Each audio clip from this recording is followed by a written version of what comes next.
talent can provide. That's all you need to figure out. He says, I can tell you from experience that the effect you have on others is the most valuable currency there is. That's what's really going to fill you up. I do believe the secret to living is giving. I believe the reason why I didn't feel fulfilled back in corporate America is because I wasn't doing things congruent with my heart's desire, which was to empower people and create jobs, not to take them. So, and then that also leaks into the alcohol problem. Again, this is hindsight makes things clear, and I can connect the dots now of why I was so miserable. But now I'm living congruent with these principles. And then the third thing is money. So imagine you master your craft, whatever it is for you, every single day. Okay, I always say 3,650. That's how many days in a decade. And I'm always thinking that way. So there's basically this thing called the 1,000% rule. It's Brian Tracy's continuous improvement formula, where he says if you improve by 1/10 of 1%, which is 0.1% every single weekday for a decade, the math comes out to 26% per year, which compounds over time to over 1,000% better. So if you could literally get 1,000% better at anything in the world, what would it be? And then how would you serve the world with it? And that's how you make money. So I started out coaching for free. I started out podcasting for free. I started out, speaking at schools and high schools and middle schools for free. And now I'm becoming good enough to where I'm using, and again, David Meltzer, I owe him the world for this formula because I'm very mathematical, so I need a formula to really perform. And he said perform is number one, capture, number two, amplify, number three, and perpetuate, which is number four. So perform is the actual act of doing the thing.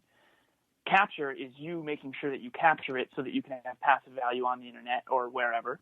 Amplify is basically how do you package it in a way that people can receive it well. And then perpetuate is how do you ask people to share it if they believe in it. And if you keep rinsing and repeating that formula, that's how you kind of market it. And so to me, business is broken up into three facets: mastery, impact, and money. And I think money has to be third. But without money, you'll die on the vine. And then the other businesses, I get really passionate about this, but there's some businesses out there that just are not at the service of others. Okay. So for example, let's say an alcohol company wanted me to come in and speak. For me, that would be a hell no. I would say absolutely not. Yeah. I don't want to perpetuate anything that I think is bad for people. Now that's just my personal belief. I'm not saying that alcohol is bad or good, but it's something that I don't believe in. So if it's not congruent, then I won't do it. So I think cigarette companies, for example, any company that is making money at the expense of others, I think is bad. Anything that is at the service of others, and again, the lines get blurry here, but that's kind of my take on the whole thing. Interesting. Well, I love that you have your line in the sand as well. You have a true understanding of yourself and what it means to be you, and you have your standards in which you'll operate under. And I think oftentimes individuals don't take the time to understand themselves, and those lines get blurred. And next thing you know, you find yourself in a party, work hard, play hard scenario, and that might not be the best thing for you, right? Amen. And I have nothing but compassion and empathy for that because I've been down that path, and I know what it's like to feel powerless. Confidence has always come naturally to me, except for when it came to alcohol. That's still something I struggle with today.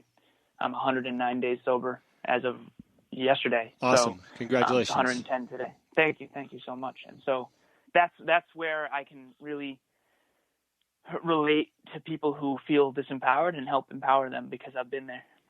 How do you maintain your discipline? Because, again, it looks as if you are the most disciplined soul, direct in line with your goals and everything. But how do you maintain your discipline, especially on those tough days? You get up and it's like, do I want to go to the gym? Do I want to be on stage? All those negative things that all creep up and on us. Such a good question. I'm really, really enjoying these questions. These are perfect. So first and foremost, I would say careful of the highlight reel. It may appear that I'm the most disciplined person ever, but trust me, I have my off days too, and everyone does. The real answer to this is, I don't know if you've read the book Atomic Habits by James Clear yet, but it's in my top 5 now. And when I read this book, it blew my mind because I used to say the quote, "You will only ever rise to the level of your ambition." So I always try to encourage young kids to have more ambition, not because they're going to get more, but because they're going to become more, and then they can give more, which is really going to fill them up. But here's the problem. James Clear blew my mind when he said in his book, you will not just rise to the level of your ambition, you will actually fall to the level of your systems. And I was like, oh, light bulb. Mm-hmm. So for me, you need to reverse engineer whatever proverbial finish line you have. So I think living the dream and chasing dreams are the same thing. And it's the pursuit that's great. But here's the problem. If you don't put a destination in the GPS, you won't be able to leverage your day-to-day to really make perceived progress. And so how do I stay disciplined? I have a system, and it's a pretty hardcore system, to be completely honest. But basically, I have what I call my daily dozen. They're actually right over here. And I have a flashcard of my critical numbers. Mm-hmm. So for anyone listening, this might sound overwhelming, but if I could show you the first flashcard, trust me, it did not start this way, okay? So I do these every single day. I have bags and bags of them, and it just keeps me on track. For me, I need to make sure I'm investing my time and energy into things that fill my cup and that are congruent with my mastery, impact, and money. And so these are my critical numbers. And so there's 17 of them. And then I have what are called my top 3 MVPs, which are my most valuable priorities each day. And then I rate myself on 6 things: intimacy, 0 to 10, dream team, 0 to 10, family and friends, 0 to 10, mentors, 0 to 10, and then mission, 0 to 10. And I'm always trying to gauge and measure how well I'm doing. And then my 6th one is my weight.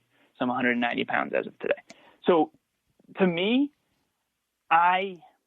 perceived progress equals happiness in a lot of ways. Mm-hmm. So if I'm not tracking my day-to-day habits, I won't know whether or not I'm on point. So I always picture like running around a track. How do you know you're in the lines if you don't have any sort of system? So even on days when I'm really struggling, I try to say things like this to myself. So if I don't work hard and disciplined in private, I won't be able to be as warm and loving in public. Mm. Wow. And so I try to, when I'm alone, really stay strong and disciplined so that when I'm in public, I can be more open, loving, and serve. Interesting. You talk about being a numbers guy, and by having that grading system for yourself every day, and I'm sure it took a lot of years of practice and discipline to do that every day, but nobody wants a bad score at the end of the day, so I guess that would shake you right out of bed thinking, I don't want to give myself a 5 today. Exactly. I think there's no nobility in being better than anyone else, but I think there's all nobility in being better than you used to be. And for me, like I like winning. There's 2 things that motivate humans, in my opinion: winning and losing. And how do you know if you're winning? A lot of people don't know whether they're winning or losing at their own game. So again, this sounds excessive, but if I showed you the first flashcard, I think there was like 3 numbers on it. For example, just for the listeners, like the only reason I knew that I'm 110 days sober is because that's my first critical number of days alcohol free. Mm-hmm. I love it. I really appreciate where the conversation's gone. This is one of those interviews where I'll go back on and take some notes because I'm focused on interviewing instead of note taking right now. I think you've given a number of very helpful tips for people to better themselves, to help them make decisions, to help them get out of bed and be more than what they aspired to be previously. Can you talk a little bit about your business and your website and some of the things that you offer people to help them go down this road? Absolutely. So my main focus is the best place to find us is the podcast. So the hyperconsciouspodcast.com. Hyper is spelt just like you'd think, and conscious is spelt just like you'd think. Instagram is another easy way to connect with me. It's Lazaros88. So ALAZAROS88. Right now, our team has 3 strategic priorities. Number 1 is to meet more students, more people. So if there's a middle school or a high school or a college or a company or organization that you think would benefit from this type of stuff, our main strategic priority is to speak more, because I'm realizing the impact that has. I mean, after every speech, I get these emails from these kids, and it's unreal. And our goal is not to just come in and inspire you. But my thing is like inspiration to get started, motivation to keep going, education to better your best and to keep getting better. I think the only way anyone's life improves is if they improve first. Mm-hmm. And I think the only way we're going to improve is if we connect it to basically whatever our deepest pain was. And so if you want to reach out to me, I try to make myself, like David Meltzer would say, as accessible and productive as possible. And I really do want anyone who's willing to really invest in themselves. I'm happy to help.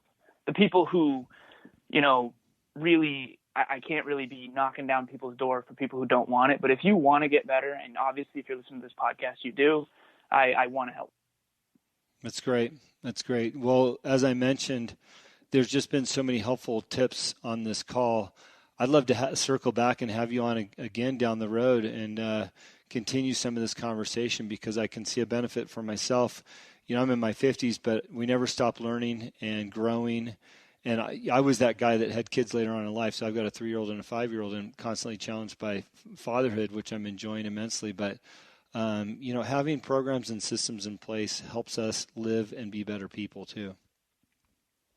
Jim, this has been such a pleasure, and congratulations, by the way, on the 3-year-old and the 5-year-old. I genuinely think that I'm excited. I'm so excited to be a father, and I think that will be probably the greatest challenge I'll ever have. I'm sure you can attest to that. Yeah. But I think that will force us to be even better men, and I really would love to come on again for sure.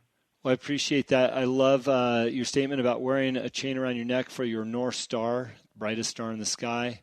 When you have kids, by the way, and you travel, you teach them about that North Star, and you say, hey, that's your dad up in the sky looking down on you. So stars are directional. I love that you've got that as a piece of one of your statements there. So, hey, I want to thank you for being on the show and taking the time out of your busy day to be here with us today.